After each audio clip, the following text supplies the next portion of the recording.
আকাশবাণী কলকাতা জেলা চিঠি মুর্শিদাবাদ থেকে লিখেছেন আমাদের সংবাদদাতা মামুন ফারুক।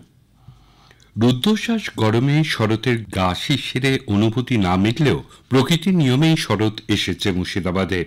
মুর্শিদাবাদের দুর্গাপূজার ইতিহাস কয়েক শতাব্দী পুরনো। একসময় সুবে মুর্শিদাবাদের নবাবদের পৃষ্ঠপোষকতায় 500 হিন্দু জমিদারদের পুজো আয়োজিত হতো।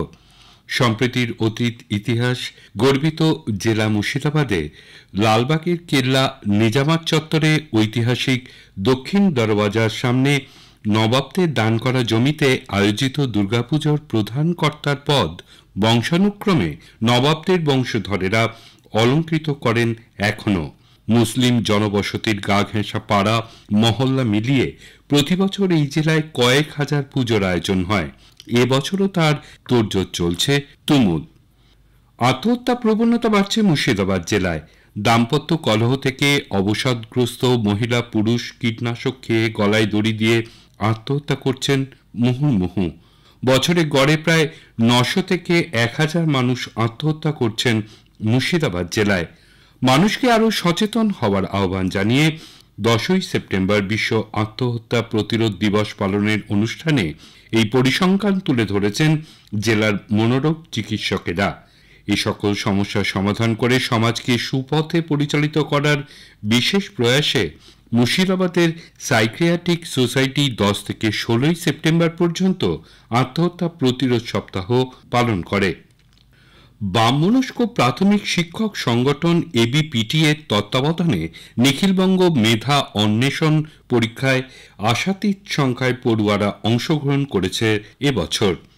সারা রাজ্যের সরকারি সাহায্যপ্রাপ্ত স্কুলের 2য় থেকে 5ম শ্রেণীর ছাত্রছাত্রীদের নিয়ে 2023 সালে আয়োজিত প্রথম বছরের পরীক্ষায় পরীক্ষার্থীর সংখ্যা ছিল 9000।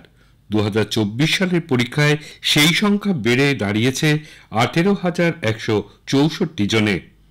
গত 22শে সেপ্টেম্বর মুর্শিদাবাদ জেলার 26টি ব্লকে মোট 96টি কেন্দ্রে পরীক্ষা হয়েছে।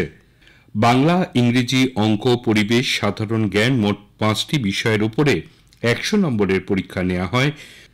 কথা সাহিত্যিক শীর্ষেন্দু মুখোপাধ্যায় গত 16ই সেপ্টেম্বর এক ঘরোয়া অনুষ্ঠানে প্রকাশ করেছেন বহরমপুরের অধ্যাপক কবি রাজন গঙ্গোপাধ্যায়ের সাক্ষাৎকার ভিত্তিক গ্রন্থ মুখোমুখি খাজিম আহমেদ। এই গ্রন্থে ইতিহাসবেত্তা খাজিম আহমেদের সঙ্গে আলাপচারিতায় উঠে এসেছে স্বাধীনতা পরবর্তী পশ্চিমবঙ্গের বাঙালি মুসলিম মননের আশা আকাঙ্ক্ষা, হতাশা, উদ্বেগের পাশাপাশি সমকালীন সমাজ, রাজনীতি, অর্থনৈতিক নানা বিষয়। একই দিনে অন্য একটি ঘরোয়া অনুষ্ঠানে আনুষ্ঠানিক উদ্বোধন হয়েছে বহরমপুরের তরুণী ইতিহাস গবেষক সহেলী চক্রবর্তীর ইতিহাস চর্চা ও গবেষণার সাময়িক পত্র প্রত্নচিহ্নের 5ম খণ্ড। ইতিহাস ও লোকসংস্কৃতি বিষয়ক এই সংকলনে মধ্যযুগীয় ভারতীয় অলঙ্কার, ইতিহাসের গণহত্যা, নবাবী আমলের মতিঝিলে মুক্ত চাষ, গুজরাটের বহুচরা মাতা, রবীন্দ্রনাথের দৃষ্টিতে ভারতবর্ষ সহ মোট 12টি প্রবন্ধ ও নিবন্ধ রয়েছে।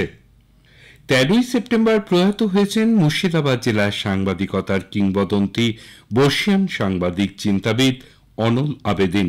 খবরের খিদে, ক্ষুধা তৃষ্ণা ভুলে জেলার এ প্রান্ত থেকে ও প্রান্ত ছুটে বেড়ানো ও অনিয়ন্ত্রিত জীবনযাপনের জেরে নানান ব্যাধি বাসা বেঁধেছিল তাঁর শরীরে। আনন্দবাজার থেকে স্বেচ্ছাবসরের পর সম্প্রতি বারে বারে অসুস্থ হয়ে পড়েন তিনি। বিকল হয়ে গেছিল ফুসফুস। গত 13ই সেপ্টেম্বর সন্ধ্যে 6:44 নাগাদ অসুস্থতাজনিত কারণে মুর্শিদাবাদ মেডিকেল কলেজে নিয়ে গেলে সেখানেই শেষ নিঃশ্বাস ত্যাগ করেন তিনি।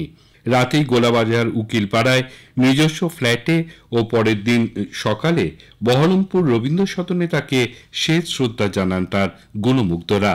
14ই সেপ্টেম্বর দুপুরে তার নিজ জন্মভূমি দৌলতাবাদ থানার অন্তর্গত ঘোষপাড়া নওদাপাড়ায় পারিবারিক কবরস্থানে তার শেষকৃত্য অনুষ্ঠিত হয়। জেলার চিঠি শেষ হল। মুর্শিদাবাদ থেকে পাঠিয়েছেন আমাদের সংবাদদাতা মামুন ফারুক।